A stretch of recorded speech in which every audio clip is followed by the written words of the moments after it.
Ay, magandang gabi ho mga boss, mga kamping, mga kabunyog. Ay, salamat sa madagdag subscriber, no? Nagkaano lang ako dito eh. 5 hours ago ito. Siguro alam niyo na to. Trillanes, Sus, Duterte, go for alleged corruption. Oh. Pakinggan natin ha, mga friend.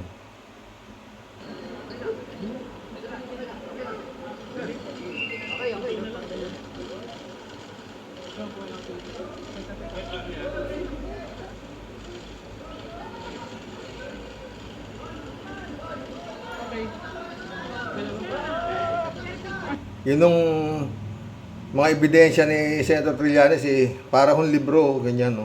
May kapal, napakakapal. Oh. Yun nung mga ebidensya niya na nalikom. Camera. Doon tayo para may setup. Nag-file po ako ngayong umaga ng plunder case laban kay dating Pangulong Rodrigo Duterte at kay Senator Bongo. Ito ay tungkol sa mga government projects totaling 6.6 billion na inaward nila dun sa tatay at kapatid ni Bongo. Ito po ay Mamaya magbigay tayo ng reaction dito, mga boss. maliwanag na plunder at lahat ng elemento ng plunder charge ay nandito sa kaso na ito. Pwede ko malaman magkano po yung nabulsa? May actual amount po ba tayo na naibulsa mismo ni na Presidente at Senator? Lahat po yon ay inaward sa pamilya. No? The way the plunder is defined by law, pagka nakinabang ka at ang pamilya mo, at Matagal na po itong sinasabi ni Senator Trillanes eh. Hindi lang po niya na-file nung si Digong pa ang nakaupo, no? ng ill-gotten wealth. Ano? Kasi ito, ginamit nila yung kanilang posisyon, authority at influence para mabigay at makorner yung mga proyekto. 184 government contracts ang inaward nila sa tatay at kapatid ni Bongo. Pucha, 184 projects, putik yan. Wala bang ibang nagbibid sa mga project na yan, kundi puro pamilya lang ni Bongo, di ba? Ang total nga ay 6.6 billion pesos. Sir, sorry, hindi ba kailangan i-prove na yung threshold na 15 million ay yun yung dapat na naibulsa? Sobra-sobra ito, no? Ito ay plunder many times over. Kasi ang threshold ng plunder, according sa Ombudsman, is 50 million. At kung 75 million, according naman dun sa website ng Supreme Court, lahat ito ay, kumbaga, pasok na pasok, many times over. Doon Hindi sa kailangan, sir, threshold. na patunayan na 15 million at least yung naibulsa? Yun na yun. Yung 6.6 Bawat na- cheque na na-receive nila, yun. Diretso saan pa diretso yun? Diretso sa kanila yun, sa pamilya yun. Because brother and father yung contractor. Yes, kasi pagka-beneficiary ka at pamilya mo, first degree ito ng consanguinity, no? So, maliwanag po yan. Wala nang lusot dito. Sir, although nagawa DOJ at hindi sa Ombudsman. Bakit sa Bakit sa DOJ, hindi sa Ombudsman? Nag-file po tayo dito sa DOJ dahil unang-una dahil may concurrent jurisdiction, tapos naniniwala tayo na mas may access yung DOJ sa iba't ibang ahensya to validate yung mga dokumento na i-file namin sa DPWH, DTI at sa COA, no? Tapos marami pa silang pwedeng makuha dito. Nagbabayad ba ng taxes itong mga kumpanya nila Bongo, nung tatay niya at saka nung kapatid niya. Tapos pati yung mga nag-joint venture, mga nagpagamit na mga AAA companies, liable din sila dito, pwede rin sila maisama doon sa plunder. So mas malawak na investigasyon ito. Sir, Senator Bongo sa isang text sabi niya hindi na raw po bago itong accusation ninyo sa kanya. Well, ngayon lang ako nag-file nito. And tama siya kasi 2007 pa nila ito ginagawa, no? 2007 hanggang 2018. itong accumulated na nakuha namin na dokumento at nung panahon na presidente si Duterte, nag-increase sila ng pondo sa Davao City at 4.5 billion doon ay napunta nga doon sa tatay at kapatid ni Bongo.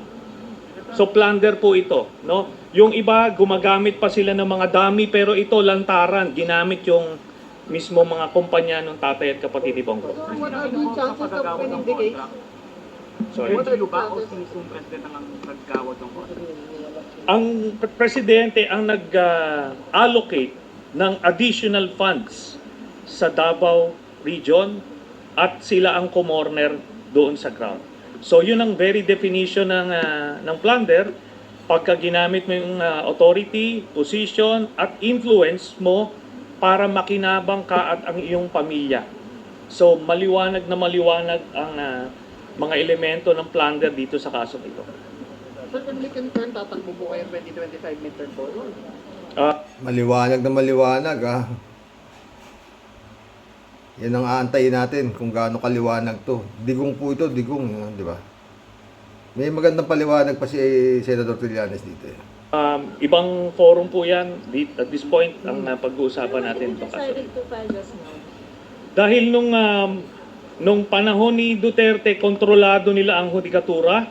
Nakita nyo naman yung ginawa kay Senator Laila de Lima kahit walang kaso, ginawa ng kaso, so nadidiktahan nila. Ngayon, the environment is conducive to file. Yun ang tanong. Kung ngayon, hindi na kontrolado ni Digong ang hudikatura. Gaya na sabi ni Senator Trillanes. Yun ang gusto niyang malaman. Tuloy natin. Itong kaso na to, dahil nakita natin na hindi na iniimpluwensyahan ang hudikatura natin. Sir, baka sabihin parang you just want, publicity for your political... So maliwanag mga chief, no? Kayang impluwensyahan ang hudikatura natin ayon kay Senator Trillanes, di ba? Ibig sabihin, nasira na ho yata yung yung timbangan ng katarungan na nakapiring. Mukhang sa panahon na ito, nakadilat ho yung may hawak na ganyan eh. Na-impluwensyahan, sabi ni Senator Trillanes, di ba? Oh. Ang batas nakapiring ho yung yung may hawak ho ng timbangan ng katarungan eh. Kaya sa pagkakataon ito, mukhang malabo na. Tuloy natin. Maganda pa yung sasabihin ni Senator Trillanes dito eh. Political plan. Alam nyo, ito, matagal ko nang ginagawa ito eh, parang parang bago naman, no? Hindi. Itong aming case, you will be furnished a copy. Makikita nyo kung flimsy ito at for publicity purposes. Ito maliwanag na buong-buo yung kaso na ito. Yan. Sir, last question. Gano'ng kahalaga na second criminal complaint ito laban kay Duterte? And the first one was junk. Which one? The grave threat complaint filed by the Okay. President. So, Yun ang tinanong eh. Second criminal complaint na ito eh. File against Digong. Yung the first one was junk. Yun ho yung pinile ni Franz Castro sa grave threat. Na ginank ng DOJ. Kaya magandang parang to eh. Tinetesting ni Senator Trillanes kung talagang gumagana na at wala nang impluwensya si Digong sa mga sangay ng batas ng Pilipinas. Tuloy. importante to para matest natin talagang kung ang hudikatura natin ay nakawala na sa impluwensya at control ng mga Duterte. So, yan po yan. Sir, last question. What are the chances of winning the case? Malaki po. Napakalaki. Kasi nga, sabi ko nga, open and shut case ito. Lahat ng elemento ng plunder na nandito. Yan po. Okay. Thank you. Ang kapal po nung mga ebidensya ni Senator Trillanes at ayon sa kanya, maliwanag na plunder. 6.5 billion 184 projects inaward lang sa pamilya ni Bongo. Tatay, kapatid doon. Kasi sa isang di ba? pag yung mga projects na ganyan, nagkakaroon pa po ng bidding yan. Kung sinong, lowest bidder, ganyan, oo. Pagdating mo sa gobyerno. Pero dito nga ako, sa na to, mukhang wala na hong ibang bidder. Automatic. Lahat 184 projects, 6.5 billion, anak ng pating, oo. Kay Bongo napunta. Alam niyo naman kung sino si Bongo. Anino yata ni eto lahat ito mga friend. Alam ni Digong to eh. Dito takot si Digong eh. Kaya nga nung hindi siya mapakapakali, di ba, nung si Sara ayaw tumakbong presidente, kung ano-ano ginawa niya nung filing of candidacy noong 2022, no? File ka ng pagkapangulo. File si Bato. Mamaya, Bato, atras. Bongo, tara. File tayo. Presidente ka, ako, vice-presidente mo. File sila. Di ba? Come to the point, in-interview si Digong nung nagpa-file na sila ng candidacy. Lalabanan niyo si Inday Sara sa pagka-pangalawang pangulo?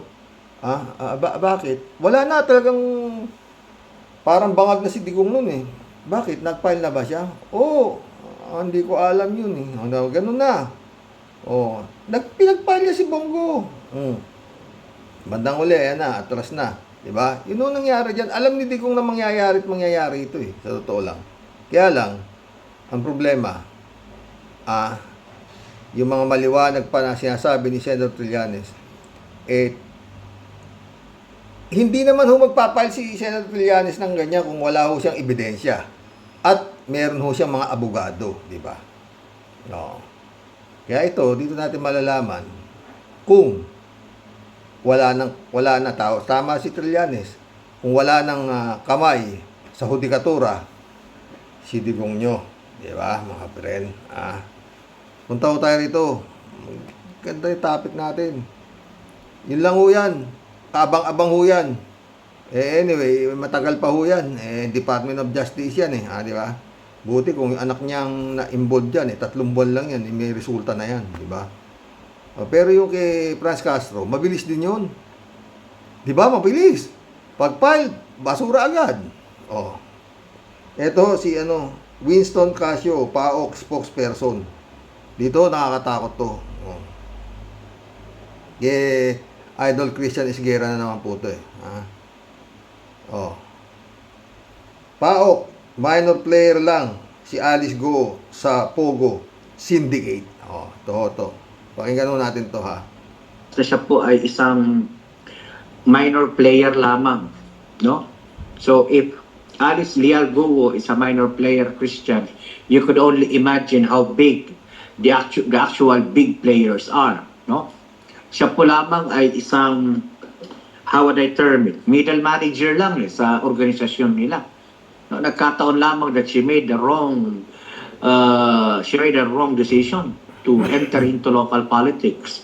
But mind you, Christian, there are many Alice Leal Guo out there. No, siya lang ang nahuli natin. Pucha, marami pa raw Alice Go out there. Siya lang ang nahuli natin. Sabi ni Winston, Tuloy. Sapagkat naging public persona na nga po siya, no? But there are still many out there that we are examining. Pero mas nakakatakot yung mga nasa itaas ni Alice Leal Guo kasi they are real gangsters, no?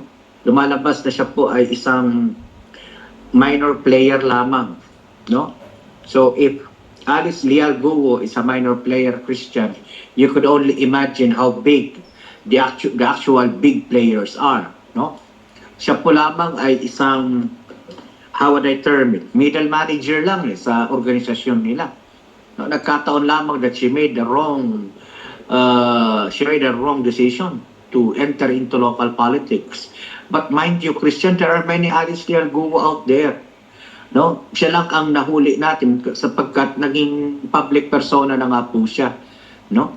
But there are still many out there that we are examining. Pero mas nakakatakot yung mga nasa itaas ni Alice Leal Guo kasi they are real gangsters, no? Lumalabas na siya po ay isang minor. Yun ang inaano ko dito eh, di ba? Sinabi ko na noon, no? Itong Alice Lialgo na to, eh hindi ho, ano to, hindi, ginamit lang ho to.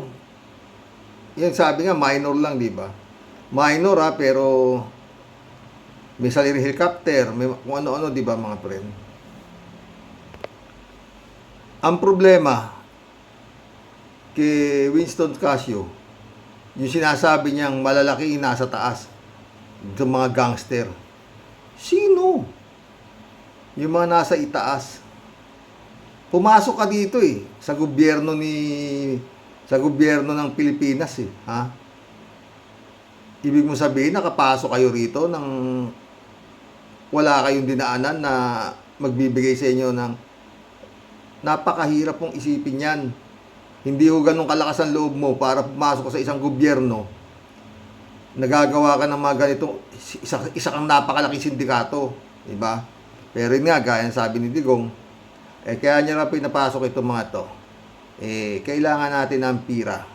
At hanggang ngayon nga ho, hindi ho maipasara lahat ito ng kasalukuyang administrasyon nito si Bongbong, di ba mga boss? At ayun nga, sabi ni Speaker, kikita raw ang ipapasara lang yung mga ganyan, no? Mga nabuko. Gabi nga ni spokesperson, mga nabuko, no? Pero ito planado.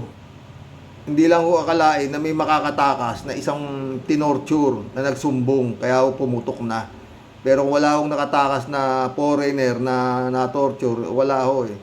Tsaka kumalat na ho ng todo, lalo ho sa Porac, lahat na. No? Ito pa isa, oh. Mga chief. Sabi rito.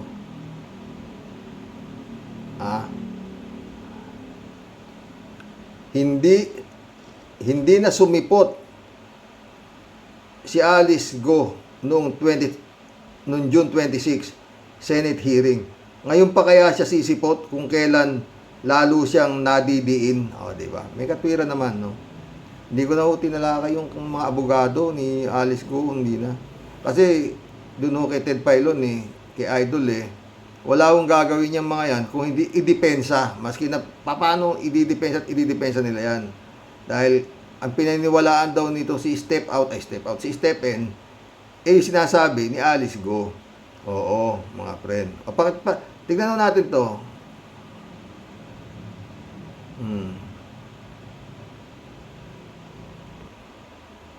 Ayan o siya, oh.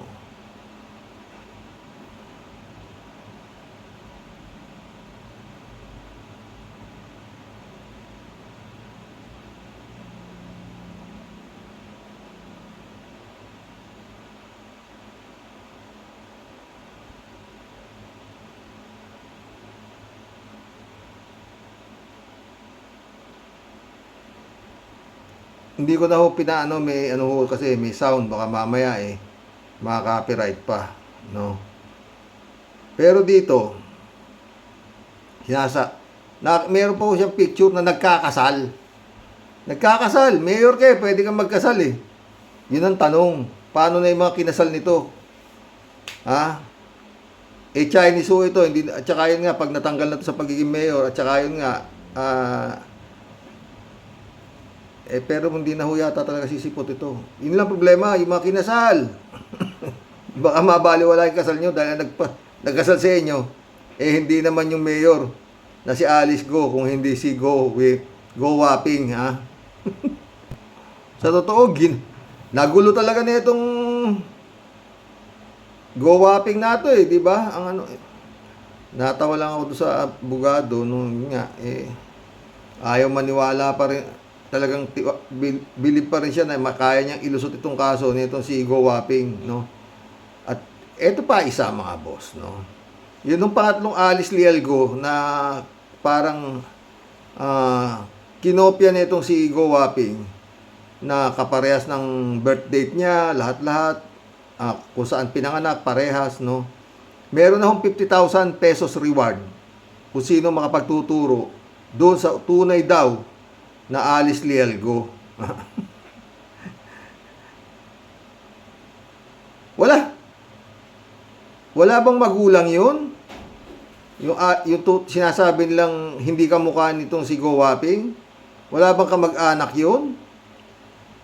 Oh, kasing edad, 30 plus lang ang edad eh. Oh. Di ba? Yun nga, pero hindi naman na ano eh. Ewan ko bakit anyway, ewan ko kung bakit gusto pa nila makita yun eh. No? Yung biglang lumitaw na yun, nakagulo pa eh. Yung na meron pa lang isang tunay na Alice Lialgo na kinopya nito. Oh. Titignan ninyo, baka nakapagdeklara ng death certificate yan. Oh. Kung patay na nga yan, yung sinasabing, baka may death certificate yan, baka pwede nyo yung hanapin. Kung merong naideklarang Alice Lialgo, yung sinasabi yung original ng death certificate. At saka sigurado namang hindi naman, kung itong si Go Waping biglang naging Alice Lialgo, malamang naman yung tunay na sinasabing Alice Lialgo, may mga kamag-anak ho yan. Nakapicture na yung mukha niya eh. May magulang yan, may pinsan yan, o tiyahin yan, o di ba? Imposible naman hindi lumitaw yan, mga yan. O di ba? Yun lang yun. Pero yung kukunik mo doon na yun ang kinopya nito si Go Waping, buko na po yun eh. Para ano pa yun? Di ba? Buko na. Dahil yung fingerprint nga ni Go Waping sa kanitong mayor na to na sinasabi, pareho. No. Yung fingerprint daw nung isang Alice Lialgo, magkaiba raw dito sa fingerprint. Natural magkakaiba. Alam ka na maging pareho yan. Di na nga niya nakakopya yung mukha nun eh. Iba yung mukha niya sa mukha nun eh. Diba mga boss? Ang gulo ho ng batas. No? Pero yun nga, sabi ng mga abogado, nito si Go Waping, mahina ika ang ebidensya. At yun nga, proper forum. Yun sabi ni Stephen. Sa proper forum, hindi yung Senado, ganyan-ganyan, wala yan. Tsaka yun nga, kailangang scrutinize daw niyang mabuti lahat ng mga ebidensya na nilalahad. NBI, baka lumabas kay papeke niyan. Ay nako, ewan, magkulab na po tayo mga boss. Nauna pang nagsampa si Senator Trillanes kaysa kay Senadora Laila de Lima ng kaso dito kay Digong. Patong-patong ho yung kaso na ito eh. Oh, pati ICC, no? Dami. Dito natin makikita kung gaano katigas si Digong. Diba mga boss? Magkulab na po tayo. Ito yung mga comments nyo kahapon sa vlog ko kagabi. Kalat ni Baya, shout out. Noel Tenko, shout out. Hello, Bisakira Milus. May you have a blessed day. Ingat at magpakabait ka palagi ha. Sabi niya oh. Shout out Akira. Sana okay ka lang, my friend. Kalat ni Baya ulit. Good evening, Karoke. Tutukan mo rin ng batuta, Karoke. Huwag kang matakot, laban lang. Ito yung comment nyo sa kay Amy, no? AJ Reyes, shout out Hoy, Baba. Kwento mo sa pagong doon mo sabihin sa mga bobo at tanga. Huwag sa aming matatalinong kamote. Peke ho yung impormasyon ni Haba na Baba. Peke po, peke. Sinabi mismo, napanood ko, nung mga inchik. Saan kaya niya nakuha yung sabi niya inchik? Kalat ni Baya ulit ito. Wag nating bigyan ng panahon yang si Maring Amy. Kulang lang yan sa pansin at na-overdose na yan sa Botox, kaya kung ano-ano nang pinagsasabi. Botox. Mabuti pa pag-usapan na lang natin si paring George Xavier. May makukuha pa tayong mabuting aral. Patay tayo dyan. Believe din ako doon kay George Xavier, friend. AJ Reyes, Tama na, kwentong barbero. Tama na ang drama. Nagmukhang tanga na nga ang mga tao sa inyo. Tama na, pangingengkoy.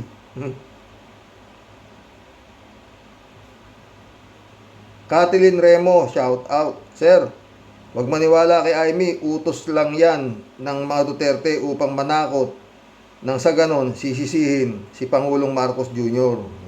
Masunurin siya sa utos ni Digong ngayon, ah.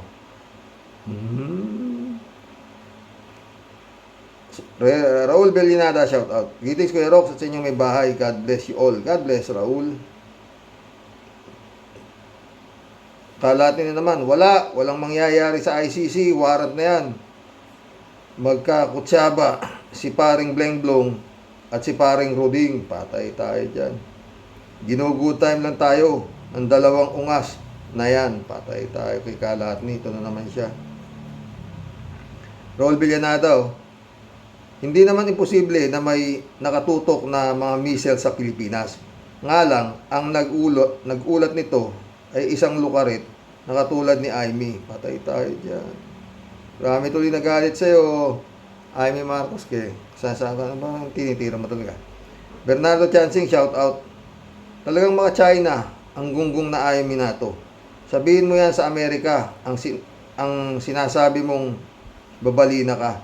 Marites ka rin. Babalina, doon ka na lang tumira sa China. Galit din si Bernardo Chansing sa'yo, haba na baba. Yannick Ordobe, shout out. Baliw na ito. Super baba, asan ebidensya niya? Yun. Sumagot si Michelle Edwin, oh. 25 fake news. Si Ted sumagot. Nasa baba.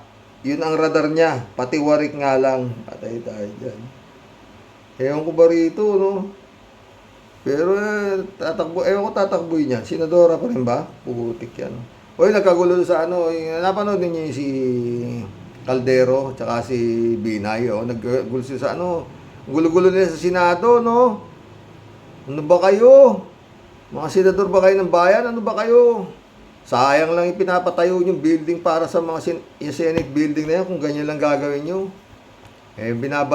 Nagbabangayan lang kayo dyan, eh. Oh, wala naman kayong ano. Diyos ko. Ewan. 23 billion yata yun. Taragis na yan. Building ng Senado.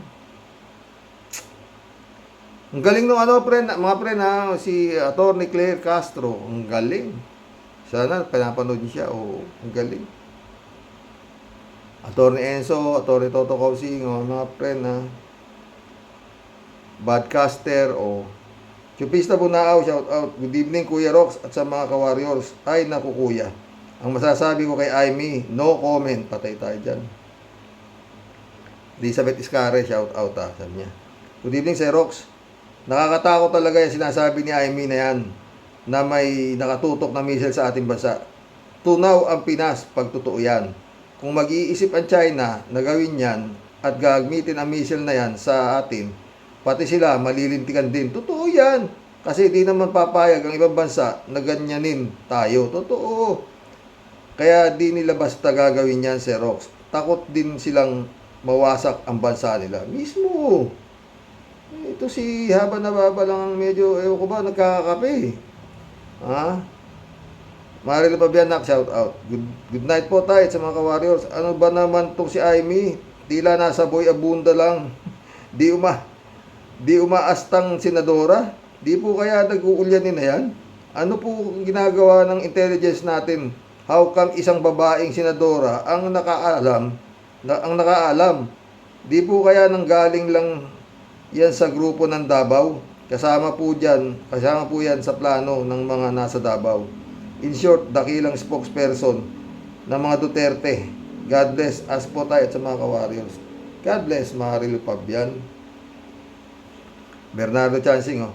Sino bang nagsabi kay Ninoy na pag bumalik ka sa Pinas ay binantaan ni Imeldang Hitad na may mangyayari sa kanya? May usapan sila ni Fabian Ber. Kaya nga, friend, Bernardo, eh. Inaano na nga nila si Pinoy, huwag ka nang bumalik dito. Baka may mangyari sa'yo. Ayaw nga nila, ano yan eh, dahil alam ng Marcos na pag may nangyari dyan, sila pagbibintangan. Oo. Kaya ako isip ko, ibang grupo ang pumlano nito, hindi ko maintindihan kung paano nila ginawa, no? Pero definitely, kaya nangyari kay Minoy, sacrificial lamb siya eh, para matanggal ang martial law nitong si Duterte, si Marcos. At sinabi niya yan sa Amerika. Ha? Remember this, Mr. Marcos, sabi niya. I will dedicate the last drop of my blood for the dismantlement of your martial law. Oh. Sinabi niya yan. Oh. Kaya alam niya mangyayari. Tsaka yung nga, ang pagtataka ko doon, Bernardo, paano siya nakapasok dito using fake passport? Marcial Bonifacio. Eh, yung mukha naman niya, hindi naman nabago. Pero nakapasok siya.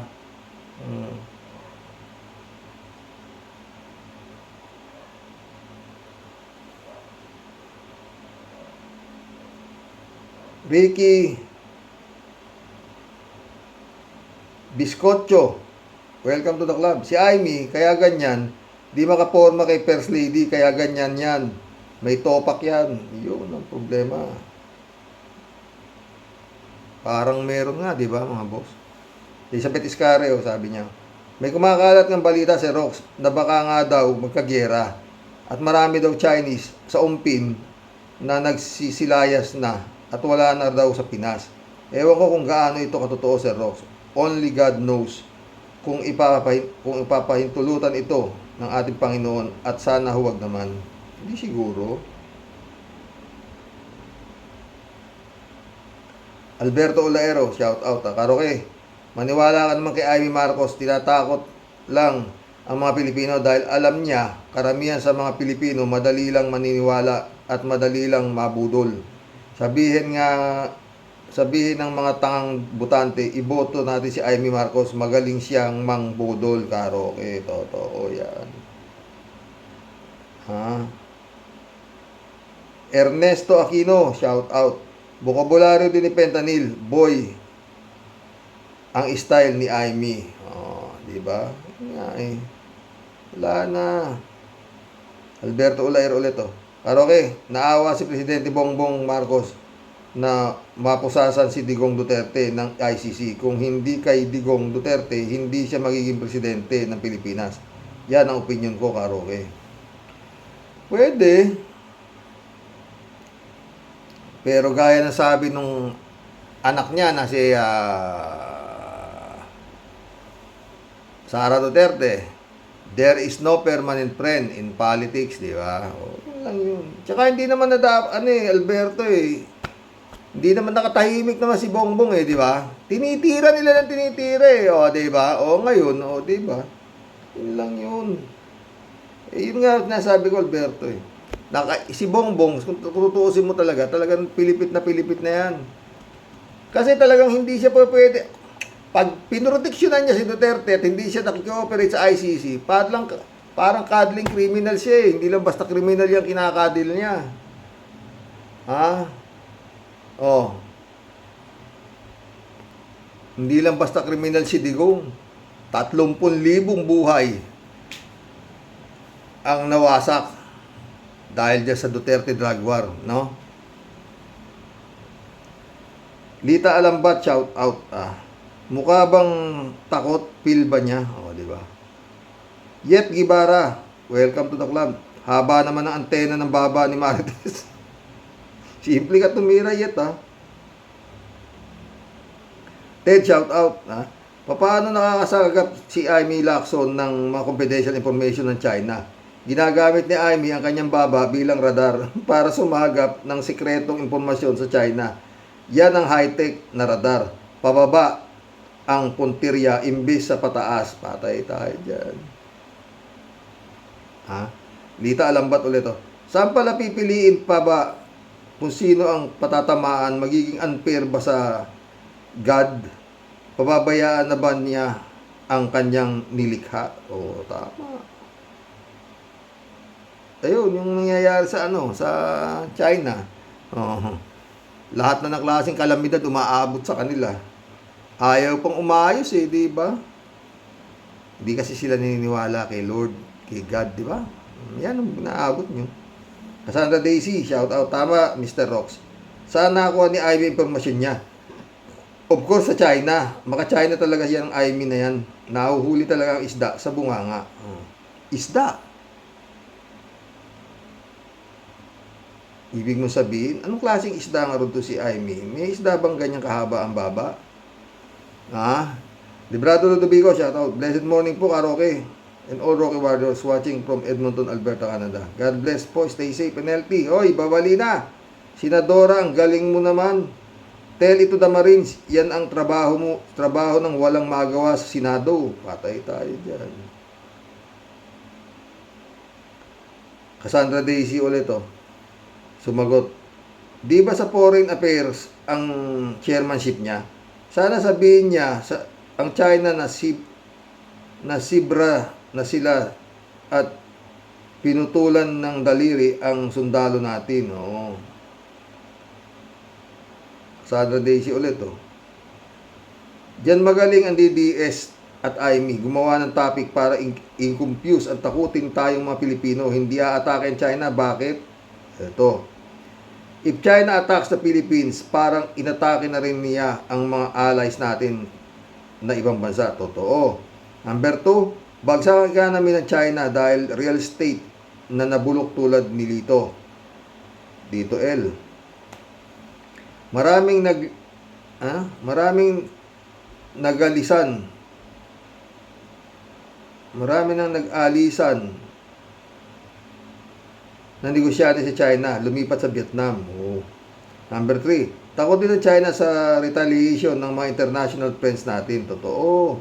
Number 4, maraming pautang ang China kaya pag pinulbos ng mga friends natin ang ibang bansa, mawawala sa mapa ang China. Totoo. Salamat kay Kakamping Vlog na si Patrick na pinakita niya ang isang vlogger na takot sa vlogger na matapang at may sense.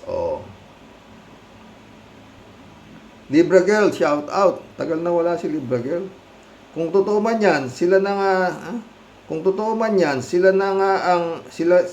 nang aagaw, sila pa ang malakas ang loob, manakot. Wala silang pake kung anong gustong gawin ng Pilipinas. Totoo, ewan ba ito si Haba na Babi. Ted ulit, maraming tao ang hindi makaunawa kay Digong. Ito ang paliwanag ko.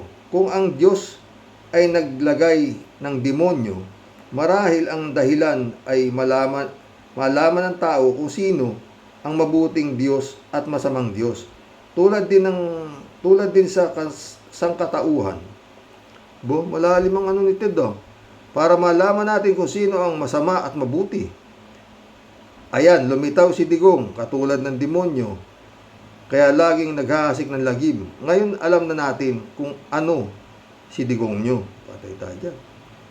Kung ang Diyos ay may anghel na sa kabutihan, si Digong ay may mga anghel din ng kasamaan, kasama na si Amy Baba Lacson na nagkakalat ng lagim sa ngayon.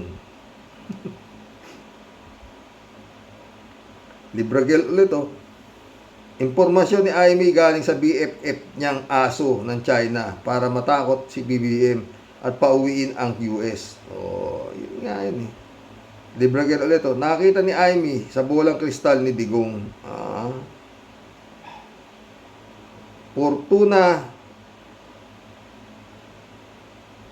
Fortunato kilala. Welcome to the club. Gawa lang ni Amy yan, sabi niya. Sumakot si Ted Isa kasi siya sa mga anghel ni Digong nyo. Nagkakalat ng lagim, bruha. Si Ted naman buhangin nga, nagagawa niyang lubid. Ano ka?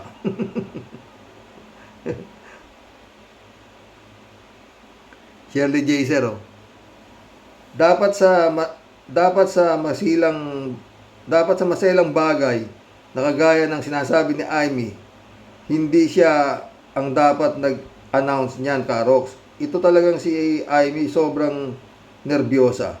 Kung gagawin niya ng China, hindi lang Pilipinas ang makakaaway nila. Malabo mangyari yan. At kung lagi na lang tayong matatakot sa mga yan, wala sa ating mangyayari. takot lang ng China na gawin yan. At di pinulbos din sila ng ibang bansa. Nagseselos kasi sila sa Amerika. Pray lang tayo palagi. Totoo yan, Shirley. Ha? Kalat niyo. Bago. Di baling baon ang bansa natin sa katakot-takot na utang at lubog sa korupsyon. Total, may bagong Senate building naman tayo. Ayos, patay tayo. Billion din no? Kalat niyo, no? Butik yan. At, itong mga senador nato, nakakita mo ang gagawa nito sa Senado, no? Dapat ito. Tama na dyan sa dating Senate building na ginagamit nila, putik ko. Kung kailan yung nakabaw sa utang, saka magpapatayo ng bagong Senate building. Klase, putik yan. Sa aming AJ, shout out, Karox. Sa tingin mo ba wala ang Amerika ang nakatutok sa China? Yun. Talaga si Babalu, si Raulo niyan. Dito sa aming AJ, so, simple ka lang bumanat, ha? Diba? Ted ulit, Digong sa Parmali, pasok. Digong sa EJK murder cases, pasok. Digong sa Pogo, pasok. Digong Maka-China, pasok. Digong Dilima case, pasok. Digong corruption, pasok. Digong ICC jail, pasok. Digong sa langit, di papasok. Digong sa impyerno, pasok. Ang lupit dito si Ted na to. Sumagot si Pare Lupabian, may tama siyang magagawa. Just a word. I'm sorry. Lorna Bele, shout out. Deep fake. Yan si Amy Lacson. Totoo. Mirna Regalado, shout out. Nananakot lang yan si Amy. Di ba? Shout out. Adorasyon di Maranan, my friend. David Alin Mendoza, shout out. Hello, Karox. Good evening po sa lahat. Sana naman po kaya nabalitaan ni Amy Marcos yung balita na yan. Sana naman po ay sa Department of National Defense niya muna ipaalam yan para maimbestigahan nila. Kaso sa media agad niya inilabas ang balita para takutin ng mga Pilipino. Ayun, para sisihin yung kapatid niya na nagpapasok na mga ng EDCA site dito, di ba?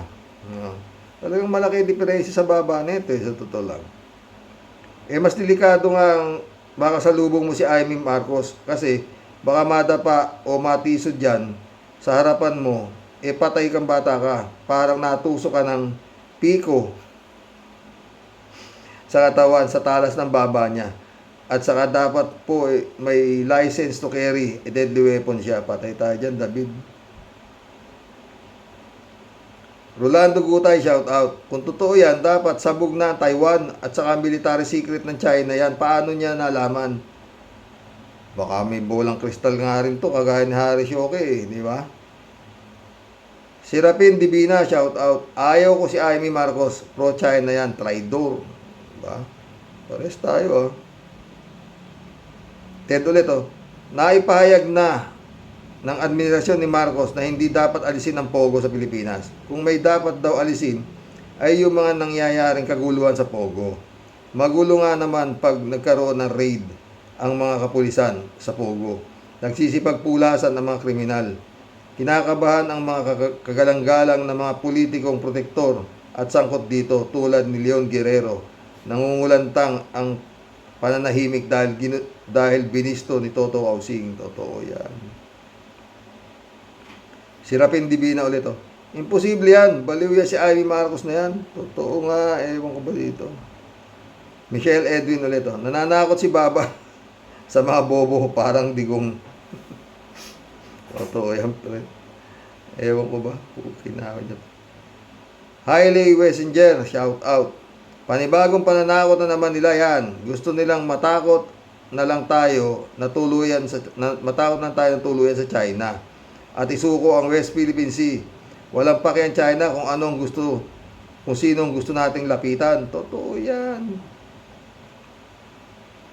Highly Messenger ulit, meron din naman hypersonic missile ang US, di ba?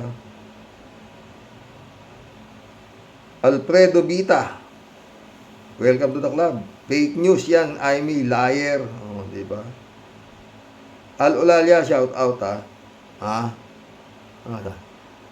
Gumagawa lang sila ng usapin at nananakot dahil mga pro-China sila para makumbinsi siguro ang marami na pumanig sa kanila. At dahil sa babala nila, may utang na loob pa tayo. Hindi gagawin ng China yan. Sana ginawa na nila sa ibang mga bansa. Takot din silang pumasok sa gera. Hanggang pambubuli lang sila. Good day, Xerox at mga ka-warriors. God bless. Totoo yan. Kagaguhan yung kakanayan. No? Danilo Santos, shout out. Dinidemoralize lang ni Amy ang mga Pilipino. Mismo. Danilo Santos ulit ito. Sabi niya, Marcos ang dahilan, masyadong maluwag sa Chekwa.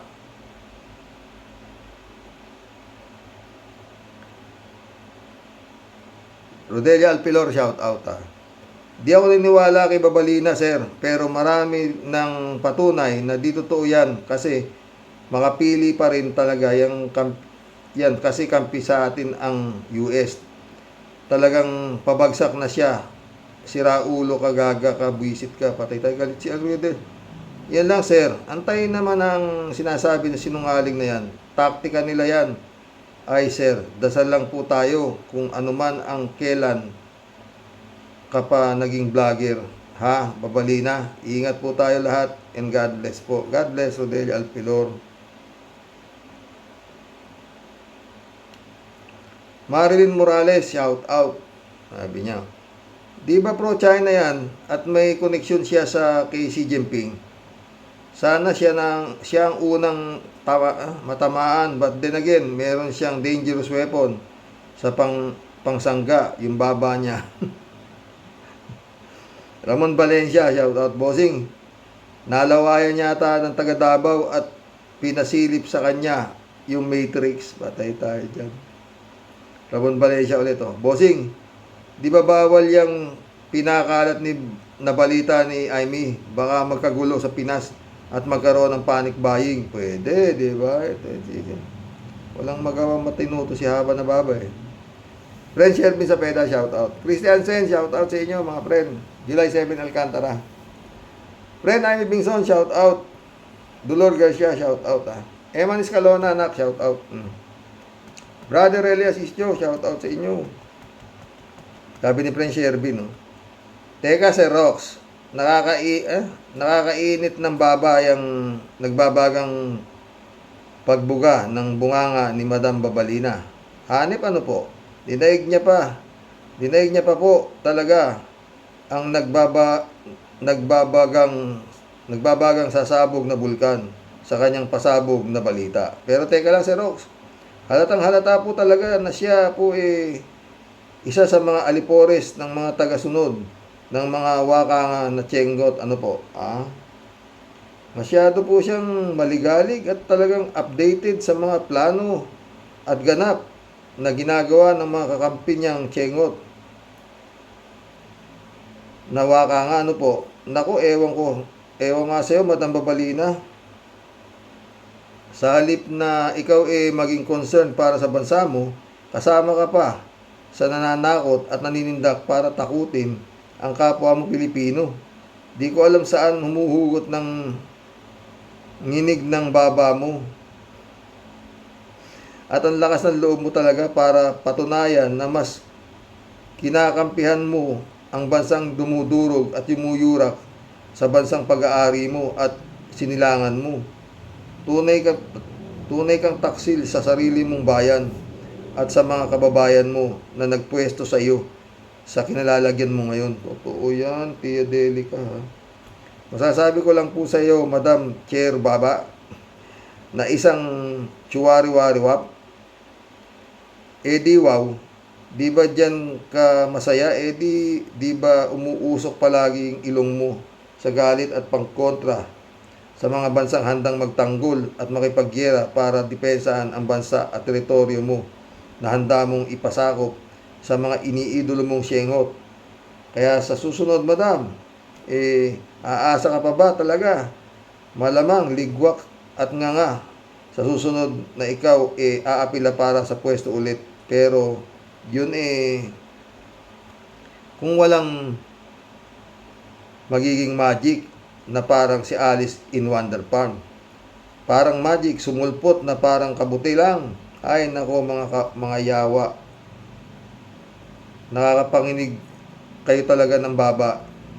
Di ko alam kung anong hiwaga ng kadiliman ang bumabalot sa iyo at nagkaganyan ka. Sa halip na ikaw magpakitang gilas at iparamdam mo ang pagtatanggol sa bayan mong aping-api. Ikaw pa talaga ang pasimunot. Ewan ko nga sa iyo. Kung ako sa iyo mag-iisip-isip na akong mamundok o kaya umpisahan mo nang magpatayo ng palace in the sky sa bundok ng Tralala kasama ng mga katribo mong Tsengot at Wakanga. Total sila ang ipinagbubunyi mo, kaya Chupi, doon ka talaga nababagay sa Wakanga Republic. No? Doon ka magpatabas ng baba mo at baka sakali dumiretso takbo ng utak mong sumobra na sa purul dahil sa pagkampi sa mga kalaban. Bahala ka nga sa buhay mo, matanda ka na. Natatakpan lang talaga ng ritoke ang tunay na ganap sa likod ng baba mong matalas pa sa kutsilyo dahil sa tulis. Ewan ko sa'yo, buwisit, kinam, Chupi. Magsama-sama kayo na puro kayo mga taksil at puro kayong mga wala kayong silbi. Sayang lang talaga ang tulis ng baba mo. Di mapakinabangan sa tamang direksyon. Mga leche, galit na naman si Tia Deli. Mga buwisit, sarap nyo talagang pagpipihitin sa mga baba nyo,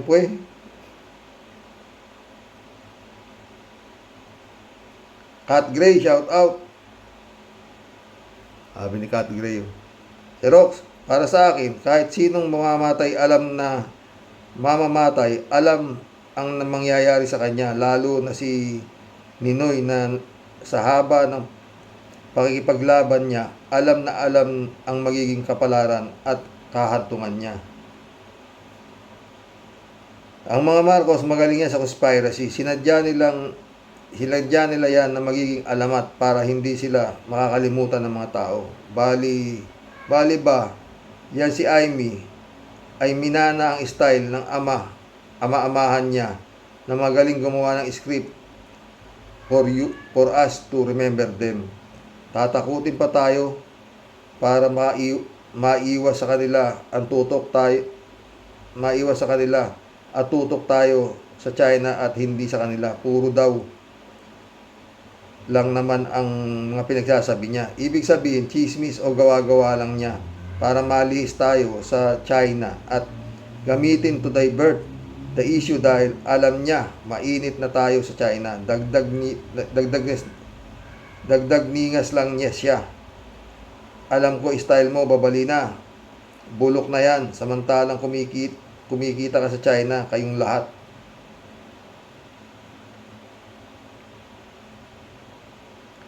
Pastor Jun Lagon, my friend, shout out Jun 360. Good day, Manong Rox. Yan din po ang tanong ko.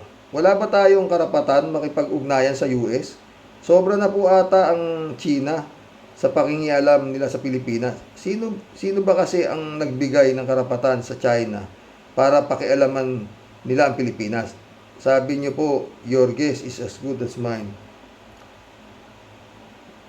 Parang ano yata yun, trend yun Yung taga Davao na mahilig mga bulumbaba, ganyan. Siya ba yun? June 360 ulit Kung totoo yan sinasabi ni Amy, ano naman ang ginagawa niya para depensa ng bayang kanyang nire-represent? At least nag-object man lang sana siya at sinabi sa mga inchik na, hey, you don't do that to my country. Sana sa kanya palang umangal na siya at nagpakita ng makabayan. Parang move on, pananakot yang pahayag niya para sumuko tayo sa mga inchik. Mukhang may senior moment na rin siya. Grandma Amy. Friend yun ulit oh. Wala na po ata tayong maasahan sa mga Marcos ngayon. Puro sila sa paglilinis at pagpapabango ng kanilang Marcos na pangalan at hindi para sa bayan. Yun lang. Mukhang yun nga, friend, di ba? Wala eh. Pero, para bumango sila sa bayan, na sinasabi, pastor, dapat, bigyan nila yung mabaho. Eh, kung kukupin nila yung mabaho, paano sila babango, di ba, my friend? Oh, para ka bumango, yung mabaho, dispatchahin mo. As simple as that. Friend June. Reynaldo Gonzales ulit oh. Kung totoo yung sinasabi ni Babalina, gaano siya nababahala? At kung nababahala at may takot siya, bakit lahat ng mga gawain na mali ng China dito sa Pilipinas, wala siyang pagandang reaksyon? Bagkos, pabor pa sa China, mga komento niya. Anong klaseng senadora to? Ikaw naman, Reynaldo. Marami sila yan. Hindi lang siya. Yan bang naalaman na yan, sinong lead niyan? Sino ang lead niya? Baka naman saywar lang ni Babalina para sa China, para mailayo tayo sa mga ginagawa China na pambubuli dahil malaking banta ang mga nakaset up na missiles. Aba, Amy, maghunos dili ka sa ala ka pang pamilya, anak, kamag-anak. Pag pumutok yan, di ka madadamay. Walang dapat sisihin dyan kundi kayo, mga China, sa ginagawa at gagawin nila. Totoo. Reynaldo Gonzales ulit. Xerox, Chinese government na mismo nagsabi. Hindi totoo sinabi ni Amy. Kawawang Amy. Makakuha lang ng atensyon. Nag-fake news na din. O, diba? Senador yan, ha? Tik yan. Federico Mandak, shout out, ha? Nung napanood ko yung video ni Amy, isa lang sinasabi ko, nasaan kaya utak nitong si Amy? Nasa ulo ba o nasa baba niya?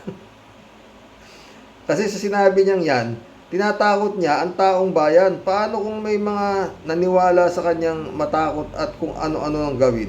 Magpanic buying, magtago sa bundok o magwala at manakit ng mga inchik. Samantalang yung AFP, kinakalma ang taong bayan at sinasabing walang mangyayaring gera. Ay ito namang kinakalat, may mga missiles daw na nakatutok sa Pilipinas na ready na anytime. At siya daw ay sobrang natakot. Nakita daw niya yung plano na yun. Ganon ba kabugok yung mga inchik na maglilik ang mga military information? Dapat ito si Amy ay imbestigahan kung saan niya nakuha yung informasyon na yun. Hindi gagawin ng China dahil mag-uumpisa sila ng gyera. Huwag naman po sana. Kaya yan nag-iingay para pag-usapan siya para sa susunod na eleksyon. Hindi ka naman nanalo, doon ka na lang sa China. Digtas ka sa missiles doon. Ikaw na bababa ikaw na baba epal ka, sabi niya. Ay nako, Federico Mandak. Ano ba dyan? Wizkid, shout out, ah. Friend Jane Lebana, shout out. Nag-message sa akin. Wala raw siyang comment. Dami sana siyang i-comment. Paano ka makakapag-comment? Wala kang ginawa kundi mamasyal, Sabi ni Wizkid, SOP ang missile target sa buong mundo, guys, sabi niya. Sagutin natin to si Federico. Alam mo, Federico Mandak, hindi kaya dapat nang magpatingin din to si Amy sa psychiatrist? baka lang, Federico, di ba? Kung ano-ano na pinagsasabi niya. Parang si Digong din, no? Ay, mission accomplished mga boss. Hanggang bukas po muli. God bless. Ha? Ay, nako. Maganda rin yung ginawa ni Senator Trillanes, di ba mga pre? Dito natin makikita kung meron ngang wala ng kamay ito si Digongyo sa hudikatura. Sila na nagsasabi na kayang impluwensyahan ang panahon ni Digong, hawak niya lahat, di ba? Kaya ngayon niya sinampa ng kaso, tinetesting niya rin ang Department of Justice kung ayon kay Senator Trillanes, maliwanag na plunder. Patong-patong na ho yung mga kaso ni Digong, no, mga friend. May ICC pa, Crimes Against Humanities, Ito lang sabi ko, no. Pag itong sinampa na naman ni Trillanes, ibinasura na naman ng Department of Justice, mas lalong mag-red flag ang ICC. Tsaka dapat si Bongbong, Lucas Bersamin na sa tabi mo, ibig mong sabihin, hindi siya nagtataka bakit nakababasura itong mga kasong isinasampa kay Digong. Pag ito, ang mga nagsampa ho nito, may mga abogado rin ho si Senator Trillanes, naggumawa nitong isinampa nilang kaso, may drop, kumbaga sa ganyan kakapal, mahang kapal, tapos ibabasura lang ng Department of Justice. Maghintay na lang po tayo, pero matagal pa po yan, Karma na lang siguro, mas madali, di ba mga boss? God bless. Good night. Dasal.